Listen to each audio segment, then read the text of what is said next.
Hey guys, welcome back to our channel NK classes. तो पिछली video में हमने केमिकल रिएक्शन एंड इक्वेशन को स्टार्ट किया था। आज हम आगे देखते हैं डिस्प्लेसमेंट रिएक्शन। तो डिस्प्लेसमेंट रिएक्शन क्या होते हैं? डिस्प्लेसमेंट रिएक्शन पढ़ने के लिए हमें सबसे पहले उसकी डेफिनेशन जाननी होगी। Definition: in this type of reaction more reactive element displace less reactive element from its solution.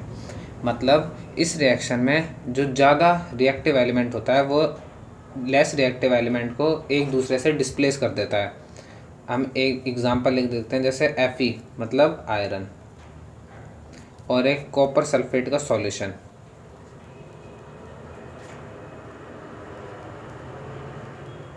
इसमें जब रिएक्शन होती है तो इसमें आयरन कॉपर को रिप्लेस कर देता है FeSO4 के सॉल्यूशन में, और कॉपर अलग हो जाता है और आयरन सल्फेट का यहाँ पे सॉल्यूशन बन जाता है। इसमें रिएक्शन में जो Fe है वो कॉपर से ज़्यादा रिएक्टिव है, इसलिए उसने कॉपर को रिप्लेस कर दिया। आगे हम देखते हैं double displacement reaction. Double displacement reaction एक डिस्प्लेसमेंट रिएक्शन का टाइप या फिर हम कह सकते हैं उसी तरह का एक कंसेप्ट है। इसको पढ़ने के लिए हमें सबसे पहले इसकी रिएक्शन जाननी होगी। रिएक्शन क्या होती है? ए reaction in which new def compounds are formed by mutual exchange of ions and elements between compound। मतलब एक डिस्प्लेसमेंट रिएक्शन जिसमें दो आयनों के आपस में एक्सचेंज से जब नया एलिमेंट बनता है उसे डबल डिस्प्लेसमेंट रिएक्शन कहते हैं। इसका हम एग्जांपल लेते हैं, जैसे Na2SO4 मतलब सोडियम सल्फेट की जब रिएक्शन होती है BaCl2 मतलब बेरियम क्लोराइड, तो यहाँ पर Na2 Ba को रिप्लेस कर देता है ताकि BaSO4 बन जाए, बेरियम सल्फेट बन जाए, और Ba Na2 को रिप्लेस कर देता है Na2SO4 के सॉल्यूशन में ताकि 2NaCl बन जाए, सोडियम क्लोराइड बन जाता है। मतलब इसमें कंपाउंड्स के म्यूचुअल एक्सचेंज को ही डबल डिस्प्लेसमेंट रिएक्शन कहते हैं। इसी में ही एक टॉपिक है प्रेसिपिटेट या फिर प्रेसिपिटेशन। तो प्रेसिपिटेशन की डेफिनेशन क्या होती है? It is an insoluble solid that emerge from a liquid solution. मतलब जब कोई रिएक्शन होती है तो उसके लिक्विड सॉल्यूशन के ऊपर एक प्रेसिपिटेशन आ जाती है, मतलब उसका प्रेसिपिटेट बन जाता है, उसकी परत आ जाती है। तो ये एक ऐसी परत होती है जो ना कि सॉल्यूबल होती है और इसे ना ही हम सॉलिड कह सकते हैं ना ही लिक्विड। ये एक तरह के सॉलिड लिक्विड दोनों का मिक्सचर है। आगे हम देखते हैं ऑक्सीडेशन एंड रिडक्शन रिएक्शन। इस रिएक्शन को रिडॉक्स रिएक्शन से नाम से जाना जाता है। अब हम आगे इस रिएक्शन को दो भागों में डिवाइड कर देंगे। जैसे this reaction is classified in two types. पहली रिएक्शन हम देखेंगे ऑक्सीडेशन रिएक्शन। ऑक्सीडेशन रिएक्शन में जब the addition of oxygen to substance और the removal of hydrogen from a substance. मतलब जब ऐसी रिएक्शन जिसमें ऑक्सीजन का ऐड होती है और हाइड्रोजन किसी कंपाउंड से रिमूव हो जाता है उसे ऑक्सीडेशन रिएक्शन कहते हैं। रिडक्शन रिएक्शन क्या होती है? The addition of hydrogen to substance the removal of oxygen from a substance. मतलब जब ऐसे कंपाउंड में से जिसमें से हाइड्रोजन ऐड हो जाती है और जबकि ऑक्सीजन निकल जाती है उसे रिडक्शन रिएक्शन कहते हैं। अब हम इन दोनों का एग्जाम्पल लेते हैं। जैसे पहला एग्जाम्पल हम ऑक्सीडेशन का लेते हैं, जैसे 2Cu + O2। यहाँ पर ऑक्सीडाइज हो रहा है ये 2CuO।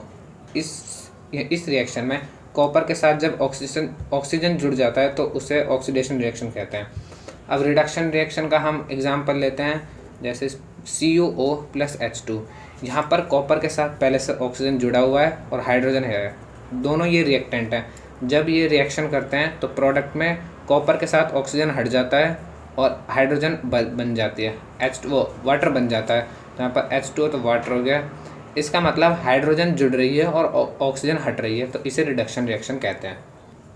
ये दोनों रिएक्शन रिडॉक्स रिएक्शन को कंप्लीट करती हैं। आगे हम नया कंसेप्ट लेते हैं, effects of oxidation in daily life. मतलब ऑक्सीडेशन रिएक्शन के हमारे डेली लाइफ में क्या क्या रूप होते हैं या फिर किस तरह से वो हमारे डेली लाइफ में हमें दिखाई देती है। तो पहला इसका इफेक्ट है कोरोजन। कोरोजन की डेफिनेशन हम पढ़ते हैं, when a metallic body is expose to substance like moisture, air, water, acid etcetera from a some time then layer of oxide is formed which decreases the strength of metal. मतलब जब कोई metallic body किसी moisture, air या फिर water में अपने आप को काफ़ी देर तक दिखाई देती है तो उसके चारों तरफ ऑक्साइड की लेयर बन जाती है।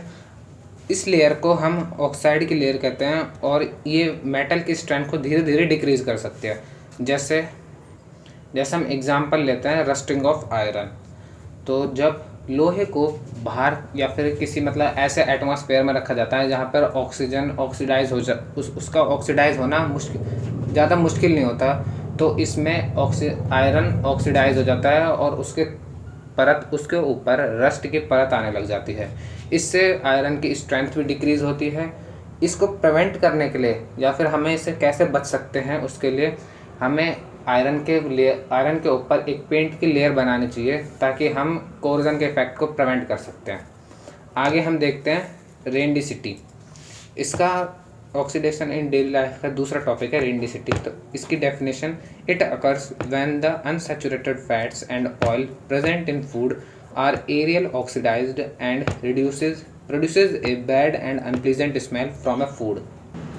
तो रेनडिसिटी को हम ऐसे समझते हैं, जब किसी फूड में अनसैचुरेटेड फैट या फिर ऑयल प्रेजेंट होते हैं और हम उसे खुले में या फिर खुले एटमॉस्फेयर में रख देते हैं तो वो एरियली ऑक्सीडाइज हो जाता है और जिसके कारण उसमें से बैड या फिर गंदी या फिर अनप्लीजेंट, जो हमें अच्छी ना लगे, ऐसी स्मेल आने लग जाती है।